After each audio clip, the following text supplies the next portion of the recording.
Salutare lume, mă numesc Cristi, sunt din Brașov, am 23 de ani și astăzi o să fac un fel de podcast pentru prima oară în fața camerei. Îl invit alături de mine pe Dan. Salut Dan, îmi pare bine că ai venit. Pare bine că m-ai chemat. Cum ești? Ce faci? Foarte bine, momentan vacanță, în sfârșit vacanță. Da, Vacanță? da, vacanță, urmează facultăți. Da. Unde? La Brașov se încearcă dubla 2. Se încearcă dubla 2? Da, se încearcă dubla 2, s-a încercat o dublă în București și se încearcă dubla 2 în Brașov, că dubla 1 nu... Și la ce facultate ai dat acum? Acum am dat la informatică aplicată, la UNIBV. Și înainte am fost la automatică la Poli, dar este... N-am mers. Ea merge foarte bine. Tu nu prea. Da, exact. Foarte bine. Și cum a fost copilăria ta? Cum ne-am cunoscut noi ca prieteni? Băi, nu știu să zic exact cum ne-am cunoscut noi ca prieteni. Deci, nu, eu cu memorie spre zero, dar na, ne știm de mici, ne-am găsit pe acolo, în spatele blocului, că eram vecini și, na, copii pe afară. Ne jucam fotbal. Da, te joci cu cine găsești, practic. Și dacă găsești de destule ori, rămâneți prieteni. Da, și la ce liceu ai fost? Dacă ne poți spune mai multe despre tine. Sunt din Brașov, am fost la Moisil. N-am vrut să merg la Moisil, am vrut să merg la Meșută, că era mai aproape, am vrut și eu să dorm. Da, până la urmă am ajuns la Moisil, mult mai bine că am ajuns acolo. Cum ți s-a părut lumea din liceul Moisil? Top. Cei mai șmecheri oameni, cei mai mulți prieteni mi-au rămas de acolo. Și da, prietenii care încă se mențin, o grămadă de porcării, de la băgat sub bancă la ora de română că nu există tema, la fugit pe hol să nu ne găsească profa că am chiulit de la ora ei, la explicat la profesor că de ce am sărit gardul, că na, vrem și noi la magazin. Da. Și am auzit că se mai făceau botezuri pe acolo. S-au mai făcut? Când ai intrat în liceu? S-au făcut când am intrat eu în liceu. Știu că s-a făcut și anul următor, după aia nu știu exact dacă s-a mai ținut sau nu. Dar da, a fost cu botez, cu tot ce trebuie. Măcar ne-au zis băieții de dinainte că na, veniți și voi cu niște haine să zburați la gunoi după aia. Și na, alergat în curtea școlii, stropit cu oțet, legat câte doi, urcat pe scări. Deci aia nu-ți venea acasă? Sau tu Ce? ai avut treabă cu botezul? Am participat, că nu prea mergea evitat. Dar da, a fost foarte ok, adică na, ne-au anunțat de dinainte, ne-am luat haine de schimb, după aia pizza, ieșit în oraș, adică au fost ok. Na. Partea nașpa a fost că cumva s-a nimerit să trebuiască să fiu epilat pe picior, dar... Tot piciorul sau puțin? Puțin, o bandă. Nu, am reușit să scap. Da, am reușit să scap ok. Uite, să zic și eu câteva lucruri despre mine, că nici pe mine nu mă cunoaște lumea. Eu am fost la liceu sportiv din Brașov.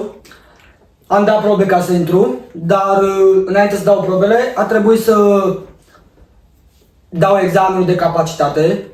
Dar doar că, înainte să dau examenul de capacitate, profa mea de mate, pe care o salut, chiar dacă ea nu prea mă mai salută, a vrut să mă lase corigent la mate. Și eu m-am dus la ea, am făcut un pariu cu ea să mă treacă clasa, să nu mă lase corigent, ca să pot să dau probele la sport. Și după aia m-am dus și la profa de română, că și ea a vrut să mă lase corigent.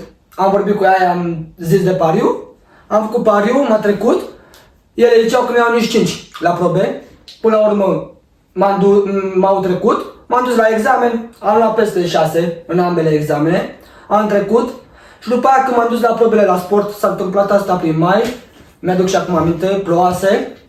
Și am avut 3 probe, una de viteză 50 sau 60 de metri, nu mai mi-aduc foarte bine aminte, una de rezistență și de 800 de metri și una săritură lungime. Cea de 50 de metri sau 60 de metri, că nu mai mi-aduc bine aminte, bridge, rezistență, toate bridge de fapt, pot să zic că să nu mai o lungim atâta. Am intrat după aia la liceu cu media 9 și ceva al treilea sau al doilea. Am făcut sport de performanță 14 ani de zile de fotbal. Și acum vreau să întreb pe tine, ce hobby-uri ai, Dane? Hobby-uri momentan, că ai zis de sport și să o ținem pe partea asta. Momentan m-am apucat de sală, aproape pot să zic că m-am apucat de sală, mă mai duc și eu pe acolo și încerc și eu să-mi dau seama ce se întâmplă. Momentan cam trag de chestii. Da. Dar așa, și sporturile de iarnă îmi plac. Mă dau cu snowboard-ul și vreau să învăț cu schiurile, că momentan reprezint un pericol pentru toți oamenii din jurul meu. Dacă sunt pe schiuri, da, ca un om normal la cap am învățat și eu cum să stau pe ele și că dacă te duci la vală te tot duci. Și urmează să învăț și să iau curba și să opresc. Uite, dar momentan mă dau așa. Uite, știu că ai făcut și scrimă. Cum a fost acea perioadă ta din viața ta când ai făcut scrimă? Am făcut scrimă câțiva ani când eram mic, nu știu, 2-3 ani. A fost o perioadă interesantă, per total, un pic dubioșică. De ce? Pentru că ești copil și nu ești obișnuit să se ia sportul atât de în serios. Zici că mă duc și eu la sport, miștouri, caterincă, să mai faci niște prieteni. Depinde. Dacă chiar îți plăcea cu adevărat, poate chiar te duceai mai mult. De plăcut că uite, și am făcut fotbal și de plăcut mi-a plăcut, doar că atmosfera a fost din prima foarte serios. A fost că, bun, facem sport, nu pot, există doar nu vreau, până la epuizare, tot eforturi maxime. Da, rămân și cu chestii memorabile, adică genul de antrenament la care ți se zice o oră sprint. Da. Păi și... Acum îmi prinde bine, n-am ce zice. Păi și de ce te-ai lăsat de acest sport? Nu mi s-a părut că mi se potrivește foarte bine și fizic eram destul de într-o accidentare perpetuă, adică să fii copil 1-4 și să umbli cu glezniera după tine e nu cel mai plăcut lucru. Aia da. Da. Păi și ai câștigat ceva sau... Am mâncat bătaie, deci am mâncat bătaie pe toate părțile, am mers pe la destule concursuri, mai ales pentru perioada de timp în care am făcut, nu știu, vreo 2 ani. Am prins 2 sau 3 ture la națională, toate concursurile locale, plus 3 ieșiri în străinătate, în Ungaria. Da, am mâncat bătaie peste tot. N-ai câștigat nimic, să înțeleg. Experiență. Foarte bună și aia. Da, am câștigat experiență și foarte mult am mâncat bătaie. Dar a mers bine și asta cu mâncatul de bătaie.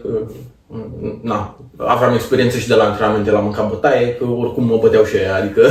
Da, și alte hobby-uri în afară de ce mi-ai povestit mai ai?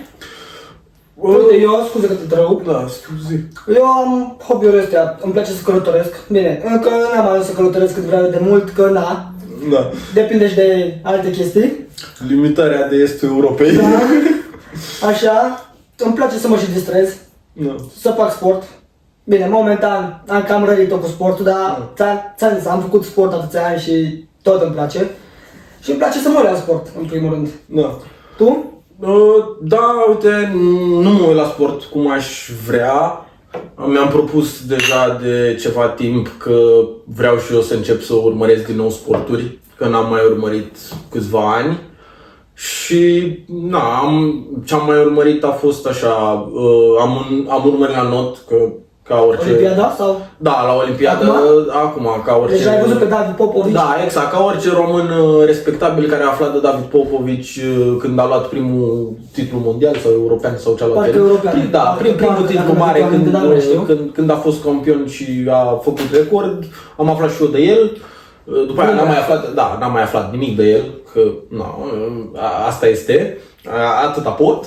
Și ce părere ai de... Deci e impresionant, este impresionant. E cineva de câțiva ani mai mic ca noi și e campion olimpic la 200 de metri, Da. locul 3 la 100 de 100. metri și timp foarte buni, adică... Știi cum ziceau și cei care comentau? Băiatul care știe să note, care notă repede. Da, El este. Și dacă ai observat, chiar și notătorii de performanță au zis să te uiți cum bate apa. Adică să nu sară multă apă când Da. bate palma de apă. Și la David ai văzut că se vede foarte bine această bătaie. Adică nu se vede cum sare apa foarte mult. Da. Foarte puțin sare. Și dacă vreți puteți să ne ziceți și voi în comentarii ce părere aveți despre David Popovici. Și chiar la canotaj, că și la canotaj avem medalii, la 8+1 am avut medalii de aur și puteți comenta ce părere ați avut sau aveți despre medaliile noastre de aur. Și despre cripto. Despre... Că știu că îți place cripto. O secundă, Da, că scuze. știu că ai zis că ai făcut fotbal și știu că ai făcut fotbal, că Da. știm. A fost acum cu Euro, cu astea, eu n-am putut să urmăresc cine știe ce, adică am văzut finala și încă 2-3 meciuri. Spania, nu? Da. Da. Cum ți s-a părut, gen, nu știu, cum evoluează Spania, în sfârșit nu mai bate Franța la Dacă vrei să toată povestesc lumea. toată părerea mea despre tot campionatul ăsta. Da, da. Deci, începând de la noi, de la naționala noastră, că până la urmă sunt român și vreau să povestesc și despre naționala, chiar dacă poate unii o să mă critique în momentul de față, dar eu spun, am bătut Ucraina cu 3-0, da? Da.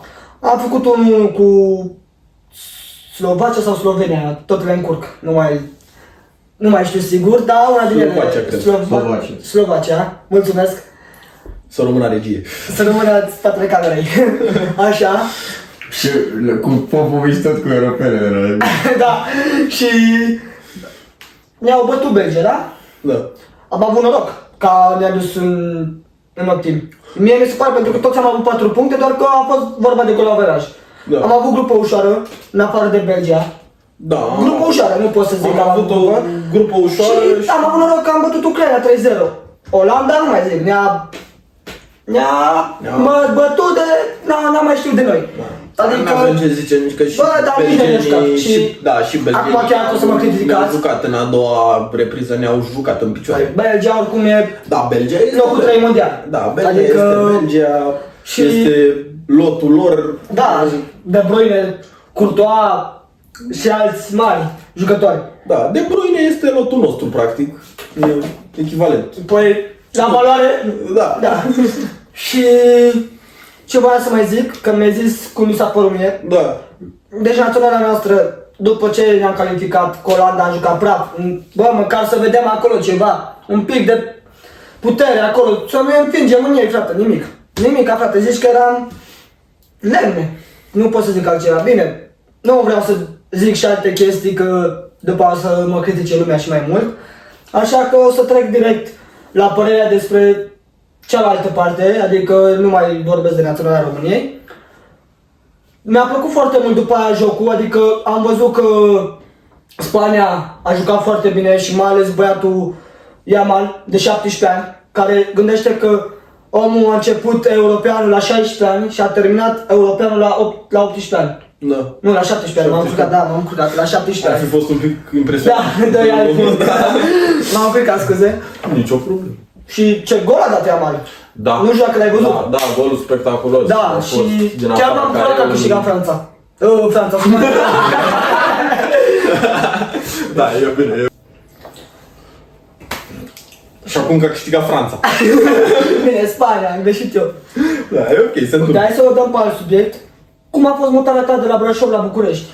Bă, a fost experiență cu totul, adică am zis București, zici, mamă, oraș mai mare, dar totuși comparativ cu Brașov, tot cam același lucru, dar nu, deci nu-i deloc același lucru, e enorm. Inițial am zis că da, nu, trebuie să încep să învăț și eu Bucureștiul, să mă plimb, să așa, s-a făcut o încercare, învârtit, am învățat și eu centru vechi, mi-a plăcut ăla și s-a cam rămas acolo. Și după aia, na, cam trebuie să-l înveți din mers și cum ai nevoie, că e overkill să încerci efectiv să înveți orașul. Adică asta odată. Și diferență foarte mare, multă viață de noapte, enorm de multă viață de noapte, viață bună. Experiența de, uite, de exemplu, la noi nu e viață de noapte aproape deloc. Nu înțeleg. Da, Da. dacă poți vorbi un pic mai tare că nu se aude. Ok, da, sigur. Foarte multă viață de noapte, la noi aproape deloc și na, să treci de la ieșim pe afară, stăm la povești, miștouri, așa, la baruri, cluburi, weekend în oraș, adică e ușor să te ții numai cu chestii de genul în timpul liber și să nu mai faci absolut nimic pe lângă ce e strict necesar. Și în București ce îți place cel mai mult? Că ai stat 3 ani. Sincer, 3 ani am stat în București. Ce îmi place cel mai mult e că, deși toată lumea zice că ești în oraș foarte mare și e haos și toate astea, mie mi se pare că în sine mental ai o liniște foarte mare pentru că toată lumea te lasă în pace, că sunt oamenii reci. Sunt oamenii reci. Toată lumea e ocupată, toată lumea are treabă, toată lumea face ceva și atunci nimeni nu-ți dă importanță. E mult mai ușor să treci pe sub radar și să nu se uite nimeni la tine. Nu contează ce faci, nimic nu mai e ieșit de normal. Foarte multă lume, toată lumea face dubioșenii. Adică poți să te duci, nu știu, nu suntem la nivelul din străinătate, dar dacă te uiți la metroul din Paris, vezi oameni în halat de baie și nimeni nu are nicio reacție, toată lumea e obișnuită. Și la un nivel mai mic e același lucru. A venit pizza. Da. La un nivel mai mic e același lucru și în București, pentru că fiind foarte mulți oameni, nu mai dai importanță la niciunul. Și atunci tu în sine ești foarte liniștit că nimeni nu se uită strâmb la tine indiferent ce faci, poți să fii mult mai natural, mult mai dezvolt, chiar dacă într-o comunitate mai mică lumea ar fi că uite cum se îmbracă ăla, uite cum s-a tuns celălalt. Acolo nimeni pur și simplu nu se mai observă. Da, tu ai fost și student la București. Da, am fost și student la București, din păcate, pot să zic că din păcate. De ce din păcate? Din păcate, pentru că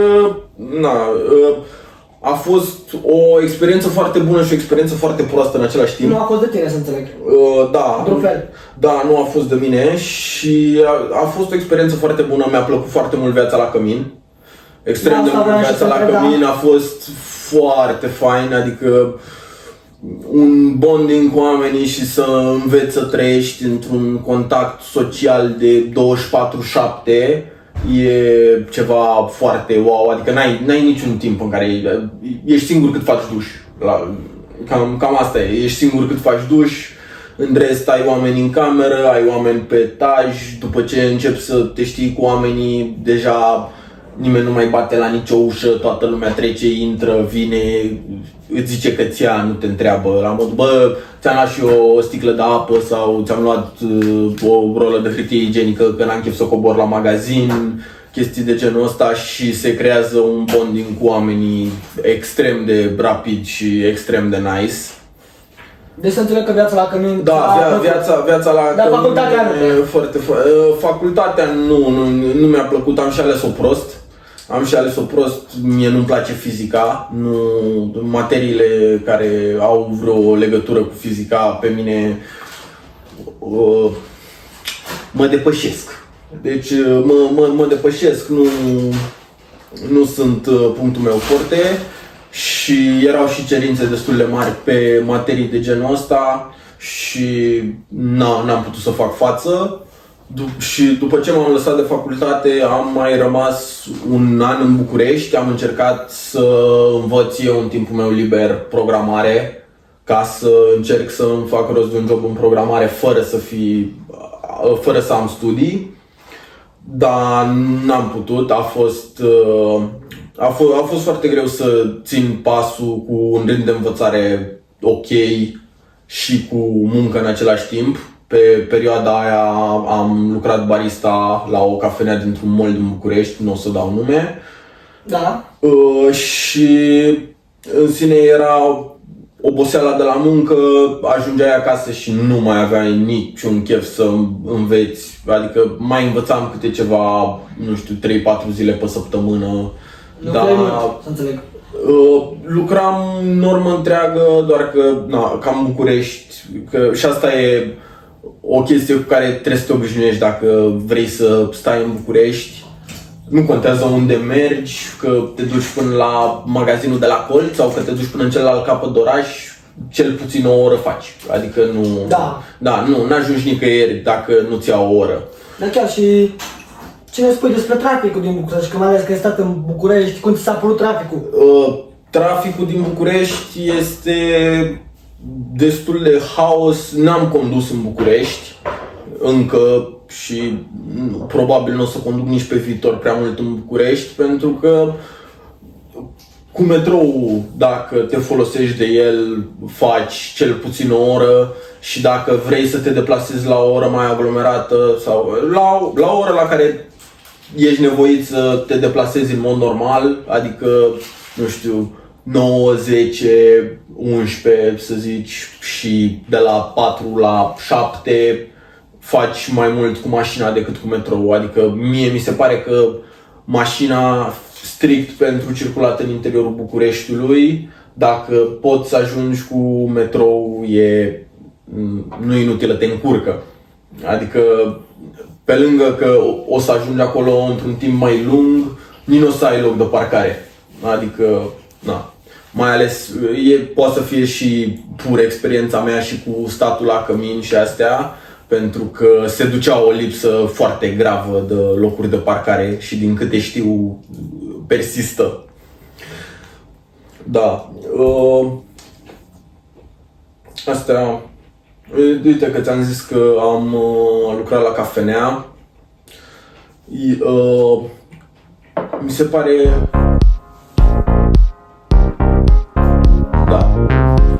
Regia încearcă să comunice cu oamenii din intervievat și dacă faci o treabă bună de făcut.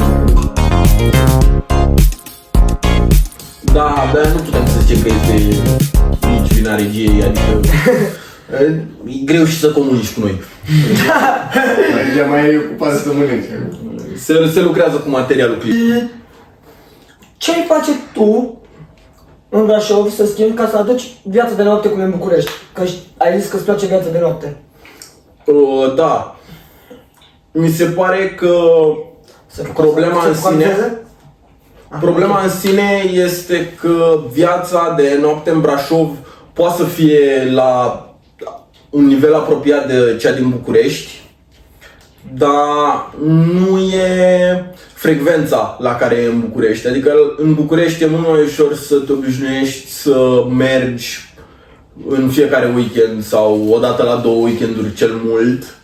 Pe când în Brașov, dacă vrei să mergi în fiecare weekend într-un club sau în ceva asemănător, o să te duci în una din 3 situații, o să pățești că e clubul pe jumate și astea și nu s-au închis și nu e neapărat vina că e clubul nasol. Se întâmplă aceleași lucruri, doar că nu e lumea obișnuită să meargă atât de des în club. Adică studenții ai avea și oameni dornici de viață de noapte, există tineri în Brașov, dar pur și simplu nu e obișnuința asta de ce facem, e vineri, păi hai ne vedem la unul dintre noi, mai stăm pe la povești pe la așa, s-a făcut 12, hai să băgăm un club. Sau hai mergem pe centru. Da, Bucureștiul clar are viață de noapte cum și alte orașe, cum ar fi Clujul. Da. Dar Brașovul, din cauza că s-au închis și multe cluburi. Da, s-au închis și multe, inclusiv la terase le-au impus restricții de oră, ceea ce n-ajută pentru viața de noapte. Da. Pentru că dacă vrei să ai o viață de noapte care să funcționeze constant, dacă ai majoritatea teroaselor care să se închidă până în ora 3, nu funcționează. Adică comparativ cu Bucureștiul, unde ai majoritatea persoanelor care merg regulat și relativ des în cluburi și pe centru și așa, n-ajunge nimeni înainte de 12, adică ajungi în centru la 1, îți dai seama și tu unde te oprești pe la vreun 1:30 și abia după aia până ai ajuns, vezi care-i faza, ai găsit niște oameni, adică nu mai vreau să plec de acasă dacă ajung acolo la 1 și caut până la 1:30 și plec la 3. Da, clar, înțeleg. Da. Și tu, de exemplu, acum, după ce termini facultatea aici în Brașov, vrei să mai stai în Brașov sau vrei iar să te duci în București? Eu vreau să mă mut înapoi în București, mie îmi place foarte mult viața de oraș mare, cum am zis. Că La capitală, cum ar veni?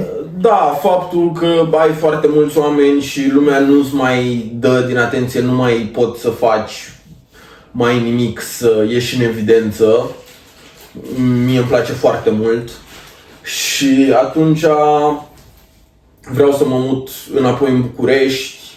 Nu știu, iau în considerare eventual și alte orașe mari din Europa, că fiind în Europa totuși ajungi în țară ușor. Deci te-ai gândit să pleci și în altă țară? Da, nu exclud, chiar pare foarte tentant și plecat în altă țară, dar da, în principal vreau să mă mut înapoi în București după aia, deși în Brașov asta ar fi așa, la modul de pipe dream, mi-ar plăcea super mult să am un pub fix cum sunt puburile din centru, din București, din centru vechi, genul de pub care funcționează normal în timpul zilei, și după aia club lumea liniște, exact, și după aia funcționează în regim de club toată noaptea, cu muzică tare, cu lumini, oameni dansează, nici nu e un club efectiv, pentru că nu e făcut să ai foarte mult spațiu de dansat sau așa, dar nici nu ai foarte multă lume.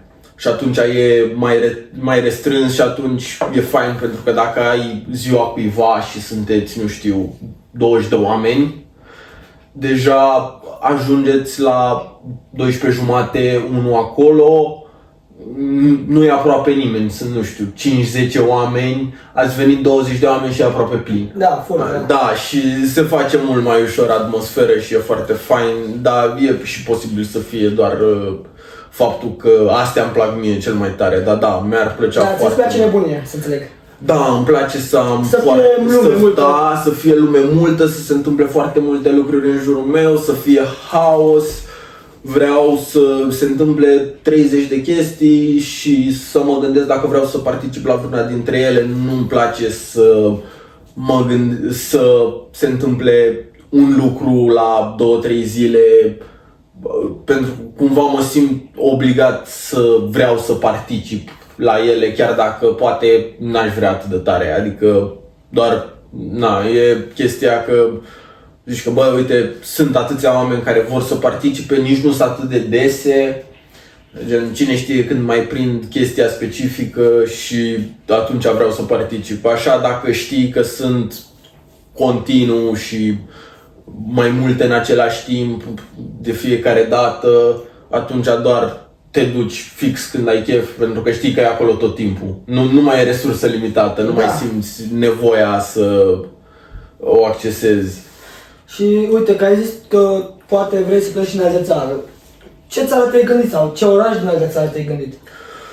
Sincer, deși îmi plac sporturile de iarnă, după ce m-am mutat la București, nu m-am mai înțeles absolut deloc cu frigul. Așa că am gânduri de emigrări în țările calde. Spania este... Da, Spania și Italia, pentru că sunt două țări în care se mănâncă bine și pot să nu mai fac iarna cu geacă. Cam asta este criteriul, să pot să nu mai fac iarna cu geacă. Da. Dacă pot să trec iarna cu un hanorac și mănânc ok, da. Așa că, da, Barcelona ar fi ținta, da, dacă ar fi să aleg un oraș în care să locuiesc, să pur și simplu să se întâmple, Barcelona ar fi de departe. De ce? De ce Barcelona? E un oraș foarte activ, foarte divers. Nu sunt o persoană cu foarte multă activitate în timpul zilei. Asta e, nu știu, de fel am învățat-o în timp, habar n-am.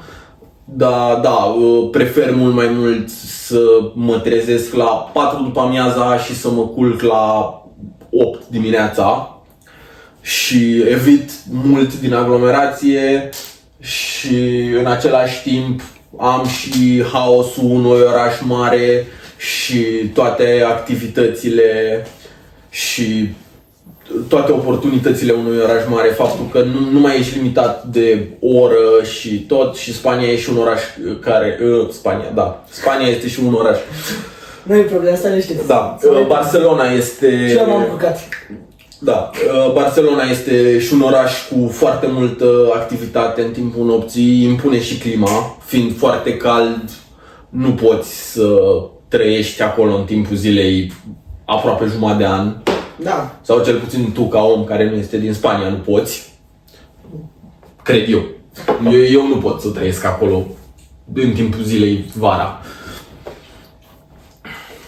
Și da, chiar și trecând de subiectul, că am vorbit despre mutarea ta de la Brașov la București, despre Barcelona, de ce îți place ție sportul de iarnă? Sporturile... Snow, știu că faci, practici. Da, snow fac, mi-am dorit de mult să fac, practic de mic, practic.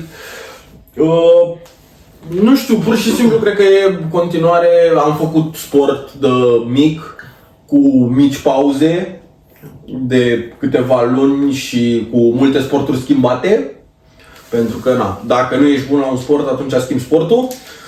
Sau cel puțin asta a fost metoda la mine. Și cumva m-am oprit la ăsta pentru că la ăsta am început să mă descurc destul de ok și practic nu puteam să-l fac competitiv.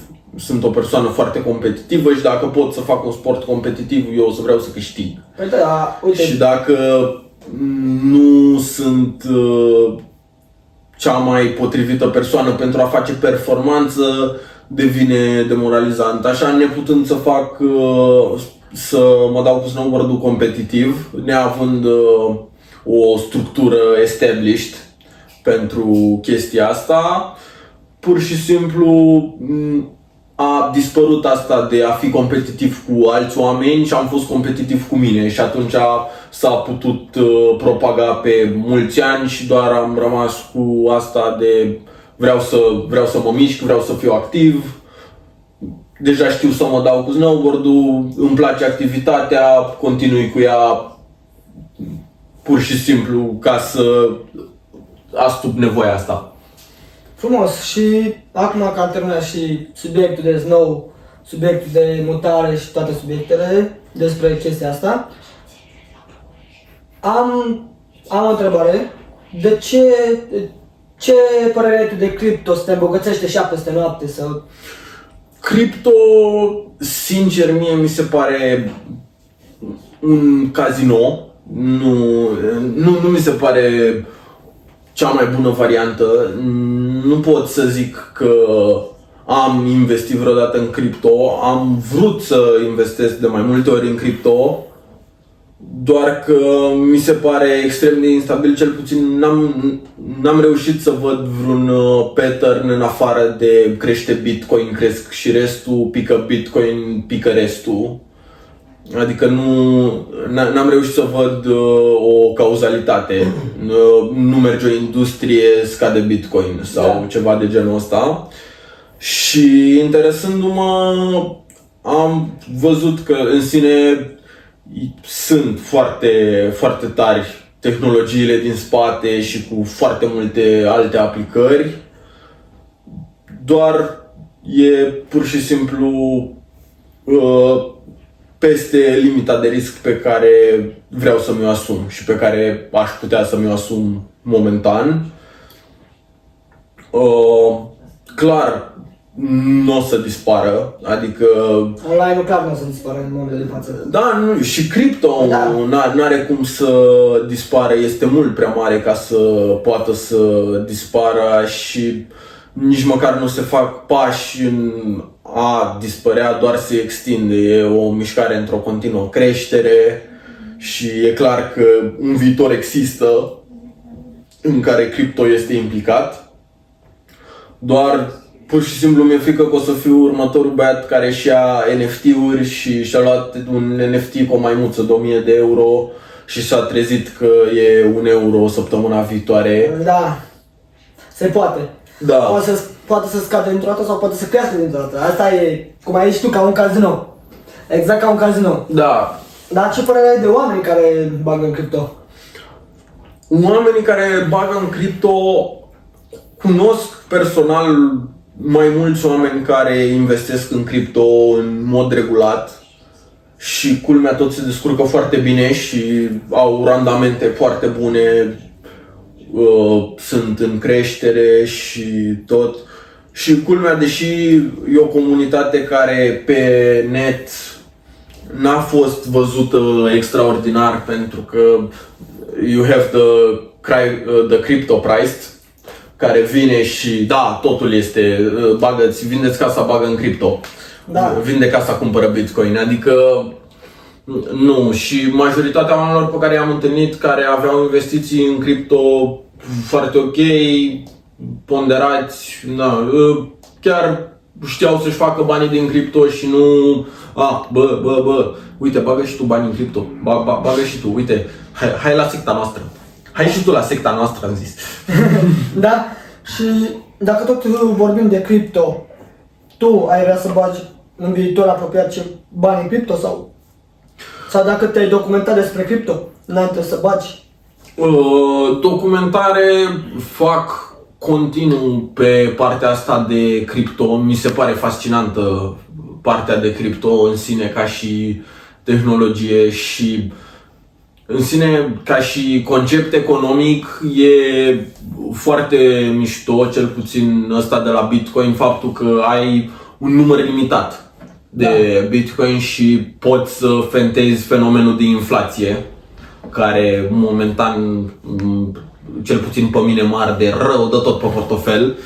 Adică am fost recent la magazin, mi-am luat o doză de suc și când am văzut că este 5 lei, creierul meu a fost acolo 5 lei. Eu cu 5 lei îmi luam o sticlă de 2 litri când eram mic. Păi nu este bine. Na. Și se fentează fenomenul ăsta de inflație având resursă limitată, e un număr fix și atunci, teoretic, ei se pierd pe parcurs, încrederea există în monede în sine și se pierd pe parcurs pentru că inevitabil o să am eu niște bucăți de Bitcoin, nu știu, 0,0, mulți de 0,2, da? Bucăți de Bitcoin care o să-i uit într-un portofel, că se întâmplă și ăia dispar, nu sunt înlocuiți vreodată, ceea ce ție îți garantează faptul că o să își păstreze valoarea în timp. Pentru că dacă te uiți momentan în Statele Unite, văzusem o statistică recentă, în ultimii 5-10 ani s-au printat la fel de mulți bani ca de la fondarea Americii până în 2000 sau ceva de genul ăsta. Adică e clar că e o inflație inevitabilă, dar we gotta go. Da, și uite, dacă tot vorbim despre cripto, ce părere ai de acțiuni? Cu acțiunile mă joc, învârt, momentan am investit niște bani în niște ETF-uri. Mi se par relativ ok, adică sunt relativ stabile și nici nu e un risc foarte mare. Mi se par ok, cel puțin dacă nu ai o toleranță de risc prea mare, the way to go. Am înțeles și o să trec un pic la subiectul anterior, cu Sigur. Bucureștiul. Ce chestii care nu ți-au plăcut la București ne poți spune sau... Oh. Eu cred că sunt multe. Și lumea poate, Da. un centru vechi pe acolo. Da, nu, lumea este, o să găsești niște oameni care sunt extrem de prietenoși, extrem de nice și o să găsești cei mai răi oameni de care poți să dai vreodată și cei mai nenorociți. Pentru că în sine sunt foarte mulți oameni cu totul. Dar da, lumea e foarte variată și pur și simplu e un negativ că you gotta deal with it. Nu poți să alegi de ce oameni o să dai pe acolo și o să dai inevitabil de oameni care sunt extrem de dracu, extrem de afurisiți și o să dai și de oameni foarte, foarte nice care o să te ajute involuntar și așa, adică nu este nici lumea chiar atât de rea pe cât ai crede inițial. După aia există faptul că nu poți să parchezi în București nicăieri. Nu există loc de parcare. Nu se poate mai lejer. Nu se poate, este cu trafic. Uite, și eu am pățit o fază la București, chiar când am venit la tine să... Nu. Eram în centru vechi și...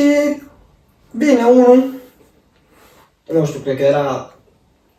Beat, cred că era ceva sub influența celor ceva. Drogat. Nu vreau să dau chiar așa, dar are zrăgia din spate și Era venit.